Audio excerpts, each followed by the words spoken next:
रयत शिक्षण संस्थेचे संस्थापक पद्मभूषण डॉक्टर कर्मवीर भाऊराव पाटील यांच्या 65व्या पुण्यतिथी कार्यक्रमाचे अध्यक्ष, रयत शिक्षण संस्थेचे अध्यक्ष आणि आपणा सर्वांचे मार्गदर्शक इतर मान्यवरांचे कर्मवीर समाधी स्थळाकडे प्रस्थान होत आहे। रयत शिक्षण संस्थेचे संस्थापक परमपूज्य पद्मभूषण डॉक्टर कर्मवीर भाऊराव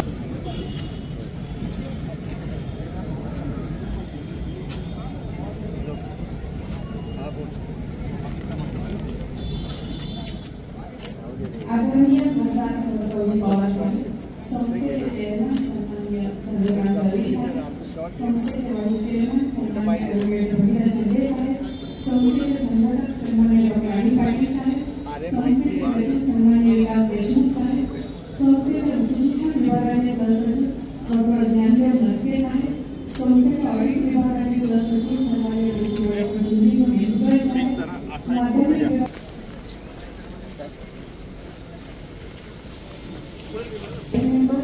सर्व लायब्ररी वर्कर्स, संस्थेच्या सर्व शाखांचे शाखा प्रमुख, प्राचार्य, सर्व विभागीय अधिकारी, कर्मवीर कुटुंबीय, सर्व पत्रकार बंधूंचे व विद्यार्थी बंधू भगिनींचे रयत शिक्षण संस्थेच्या वतीने मनपूर्वक स्वागत।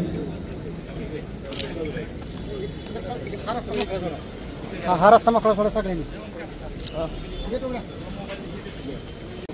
आदरणीय खासदार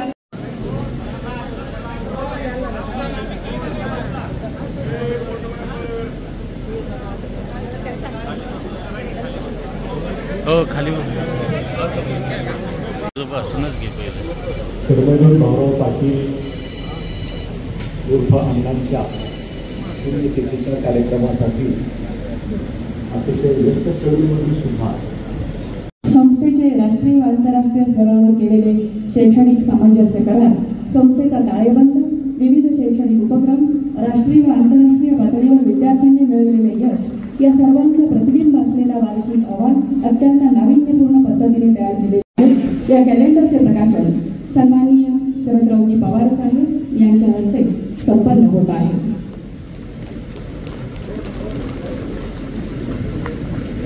यानंतर संस्थेच्या कर्मवीर विद्या प्रबोधिनीच्या वतीने निर्माण करण्यात आलेल्या रयत कार्यदर्शिका या संस्था कॅलेंडरचे प्रकाशन मान्यवरांच्या हस्ते झालेले आहे। संस्थेच्या कर्मवीर विद्या प्रबोधिनीच्या वतीने निर्माण करण्यात आलेल्या शब्दगंध या वार्षिक अंकाचे प्रकाशन मान्यवरांच्या हस्ते होत आहे। रयत शिक्षण संस्थेच्या विविध शाखांमध्ये कार्यरत असलेल्या संस्थेचा एक अभिनव उपक्रम म्हणजे गुरुकुल प्रकल्प। या प्रकल्पामध्ये सहभागी विद्यार्थ्यांच्या प्रतिभेचा आविष्कार प्रस्तुत शब्दगंध या अंकामध्ये झालेला आहे। कथा, कविता, वैचारिक लेख, विद्यार्थ्यांनी रेखाटलेली अत्यंत सुंदर अशी रेखाचित्रे अशा विविधांगी गुणवैशिष्ट्यांनी साकारलेला शब्दगंध या अंकाचे प्रकाशन आदरणीय पवार साहेब व इतर मान्यवरांच्या हस्ते होत आहे। दिशादर्शक नकाशाचे प्रकाशन मान्यवरांच्या हस्ते होत आहे। यानंतर रयत विज्ञान पत्रिकेचे प्रकाशन करण्यात येईल।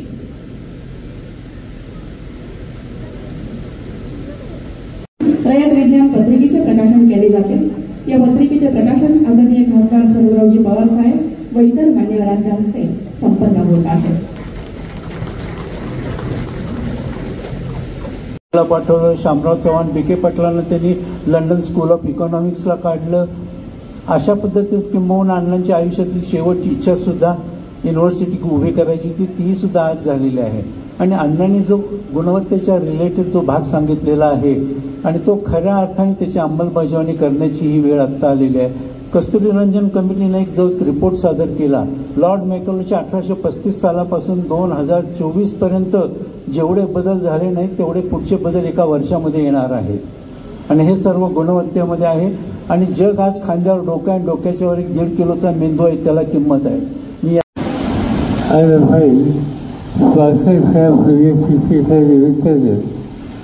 ठिकाणी उपस्थित आहोत।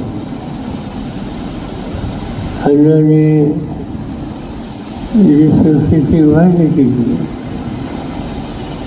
त्या काळाची गरज आणि आजची गरज आणि आवश्यकता त्याच्यामध्ये दिवसेंदिवस फरक होतोय आणि ही बदलची आवश्यकता लक्षामध्ये घेऊन आपल्या कामकाजामध्ये आपल्या धोरणामध्ये आपणही काही सुधारणा करण्याची आवश्यकता ती सुधारणा नवीन शैक्षणिक धोरण केंद्र सरकारच्या वतीने तयार आहे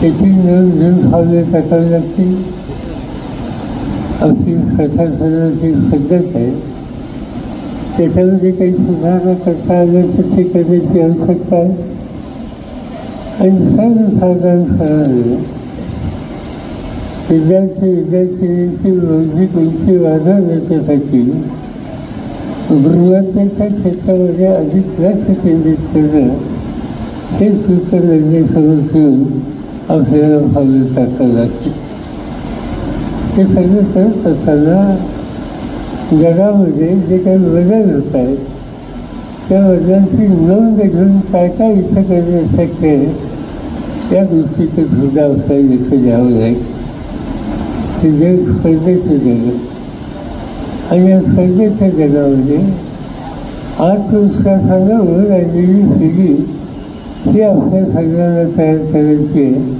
आणि त्या आव्हानाला सामोरं जाणं हा एक अत्यंत महत्त्वाचा भाग आहे संस्थेमध्ये गेल्या वर्षी आपण एक वेगळं पाऊल टाकलं आपली नेहमीची पदाधिकाऱ्यांच्या निवडीची पद्धत होती त्याच्या बाहेर थोडं आपण गेलो आपण ज्यांनी प्रशासनामध्ये अनेक वर्ष योगदान दिलं ज्यांच्या प्रशासनाच्यामध्ये उत्तम लौकिक आहे अशा संस्थेच्या सहयोगी काही सहकार्याचा शोध घेऊन त्यांच्याकडं महत्त्वाच्या पदांची जबाबदारी द्यावी अशा प्रकारची चर्चा आम्ही लोकांनी बसून एकत्र केली आणि त्यावरून यावेळीच्या पदाधिकाऱ्यांच्यामध्ये श्री देवी आणि श्री देशमुख यांच्या शिरावर ही जबाबदारी टाकली आणि त्याचा हेतू हा होता की प्रशासनामध्ये जे आवश्यक ते बदल करण्याची भूमिका गरजेची आहे त्या रस्त्याने कसं जाता येईल त्याचा अनुभव ज्यांना आहे अशा लोकांच्याकडे आपण ती जबाबदारी टाकली संस्थेमध्ये छोटे उचून खर्च नसतात स्थानिक पातळीतून खर्च नसतात विकेंद्रित स्वरूपामध्ये अधिकार देण्याची कल्पना ही स्वीकारण्याच्यामुळं स्थानिक पातळीवरचे छोटे उचून खर्च हे स्थानिक पातळीवर सुरू लागले आणि त्याबद्दलच्या तक्रारी येत असेल त्या तक्रारी दिवसेंदिवस अत्यंत कमी राहणार रयतसेवक हा आपला अत्यंत महत्त्वाचा घटक आहे रयतसेवक आणि कार्यकर्ता हा संस्थेचा खऱ्या अर्थाने ठेवा आहे आणि या सगळ्यांच्यामध्ये एक प्रकारचं सामंजस्य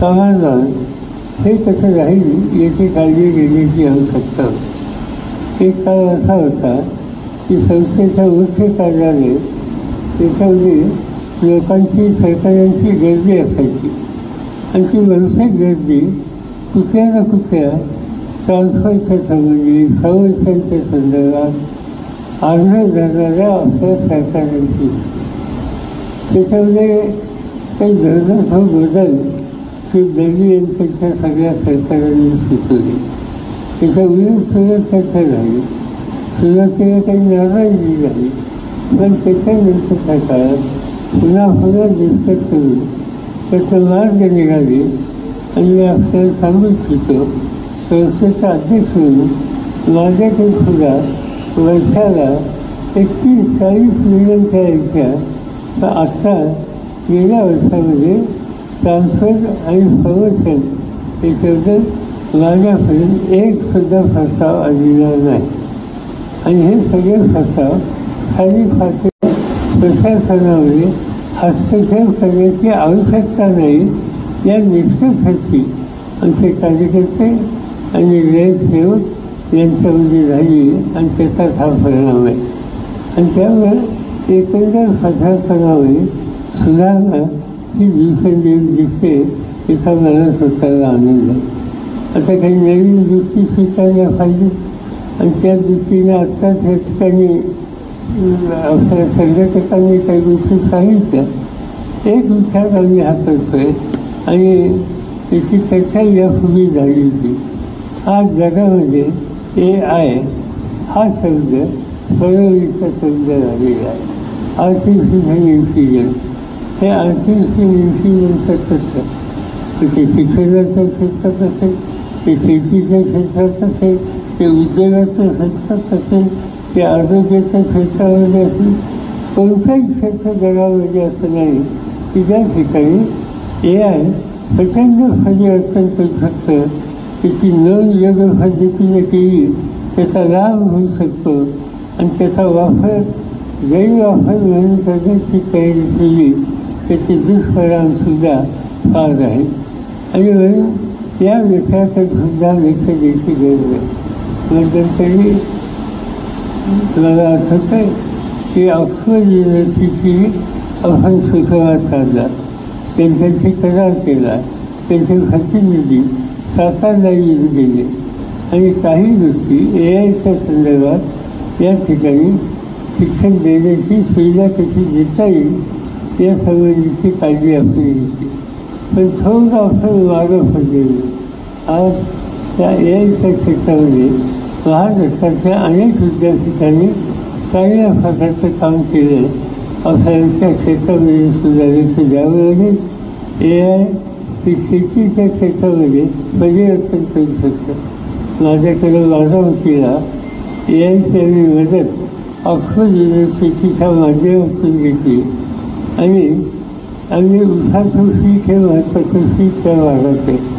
त्याची उत्पादकता कशी वाढू शकेल, त्याला पाणी कसं कमी लागेल, त्याच्यातला सुक्रोज पर्सेंटेज हा कसा वाढू शकेल, असे 3-4 प्रश्न हे हातामध्ये घेतले आणि जवळपास 1000 शेतकऱ्यांची निवड करून त्यामध्ये त्यांना मार्गदर्शन करण्याची भूमिका घेतली आणि त्यासाठी पहिल्यांदा डेमॉन्स्ट्रेशन सुरुवात केले. प्रत्यक्ष पीक तयार केलं, ते पीक दाखवलं आणि त्याची कारणमीमांसा ही सगळ्या शेतकऱ्यांना समजून सांगितली आणि त्याचा परिणाम ही संख्या दिवसेंदिवस वाढते आणि क्षेत्रसुद्धा हे वाढतं आहे. आणि हे एखाद्या संस्थेत आपण करू शकलो आणि वेळेसारख्या अनेक शाखा आणि शेती या 2 गोष्टींची उपलब्धता जिथं आहे तिथं अशा संस्थेच्या कामाला जोर आपण देऊ शकलो तर माझी खात्री आहे की ही टेक्नॉलॉजी शेवटच्या शेतकऱ्यांच्यापर्यंत पोहोचायला वेळ शिक्षण संस्था अत्यंत मोलाची कामगिरी करू शकते. याबद्दलचा विश्वास आपल्यालाही आणि सर्वसामान्य लोकांना असेल आणि त्या दृष्टीने त्याचा विचार ही करण्याची गरज आहे. मी नेहमी सांगत असतो गुणवत्ता, त्या गुणवत्तेच्या क्षेत्रांमध्ये नक्की काही ना काहीतरी बदल होतो, सुधारणा होतात. या सगळ्या गोष्टी एका दृष्टीने आनंदाच्या गोष्टी आहेत. प्रशासन सुधारणा याबद्दलची जी अपेक्षा होती त्या अपेक्षेतसुद्धा बरीचशी पूर्तता झाली आणि एक प्रकारचं समाधान आपल्या सगळ्यांना या ठिकाणी मिळत आहे. मी अधिक बोललेलं आपल्या सगळ्यांचा वेळ घेऊ इच्छिते, पण एकंदर संस्थेचे मॅनेजिंग काउन्सिलचे मेंबर, ECचे मेंबर, संस्थेचे पदाधिकारी आणि सगळ्यात महत्त्वाचा संस्थेचा गैरसेवक आणि कार्यकर्ता या सगळ्यांच्या सामूहिक प्रयत्नाने सहकार्याने आपली वाटचाल आज चालू आहे ती दिवसेंदिवस गतिमान होते. त्याचा मला आनंद आहे. त्या सगळ्यांना मी धन्यवाद देतो आणि माझे 2 शब्द संपवतो. आदरणीय